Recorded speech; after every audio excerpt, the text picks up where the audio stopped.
PTV और parliament हमला cases 2014 के अंदर दर्ज किए गए थे, उनकी समाअत है सुबह डिस्ट्रिक्ट कोर्ट के अंदर। ये दहशतगर्दी की दफात लगाई गई थी, जिसमें मैंने उन दहशतगर्दी की दफात को हज़फ करने के लिए दरख्वास्त दी थी। अदालत ने उन दफात को हज़फ कर दिया था कि यहाँ पर ये दहशतगर्दी दफात लगती नहीं है, और आम कोर्ट में भिजवाया था। तो अब सुबह बरीयत की दरखास्तों के ऊपर जो है वो समाअत है, तो उसमें मैं खान साहब की तरफ से इन दोनों मुकदमात के अंदर दलाइल दूंगा। इंशाल्लाह अल्लाह ताला करम करेगा, इंशाल्लाह ये इन मुकदमात में खान साहब बरी होंगे, क्योंकि कोई एविडेंस नहीं है खान साहब के खिलाफ डायरेक्ट या इनडायरेक्ट किसी की ईमा के ऊपर, और ये वो इस तरह के रोल बनाए जाते हैं।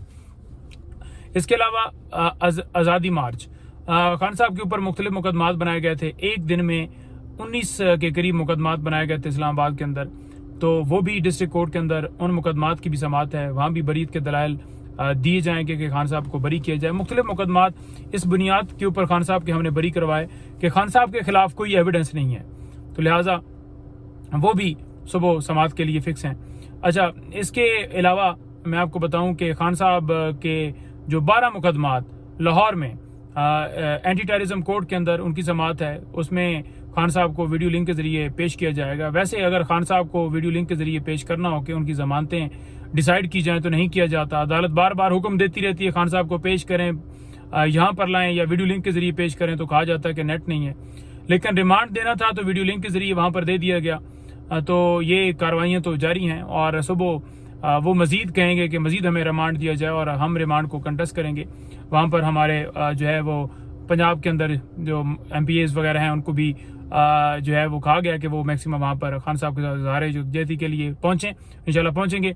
इसके अलावा इस्लामाबाद में जो हाई कोर्ट के अंदर पटिशन दायर की गई थी खान साहब और बीबी साहबा की तरफ से, जिसमें ये इस्तदा की गई थी कि जो खान साहब की तोशाखाना केस के अंदर गिरफ्तारी डलवाई गई है, ये गिरफ्तारी जो है गैर कानूनी है, क्योंकि खान साहब और बीबी साहबा ने तोशाखाना केस के अंदर जमानतें दायर की हुई थी, जानबूझकर बेल्स नहीं दी गई, जानबूझकर नोटिस किए गए थे, और जानबूझकर इस्लामाबाद हाई कोर्ट में आमिर फारूक साहब ने 5 दफा केस लगाने के बाद जो है कभी लिस्ट कैंसिल हो रही है, बेंच अवेलेबल नहीं है, कभी कोई मामला कभी कोई बहाना, तो वो जानबूझकर गिरफ्तारी डलवाई गई थी। उस गिरफ्तारी के हवाले से जो गिरफ्तारी डाली गई थी उसको हमने उस ऑर्डर को चैलेंज किया इस्लामाबाद हाई कोर्ट के अंदर, और ये भी कहा कि जो है वो फिलफौर दोनों को रिहा किया जाए।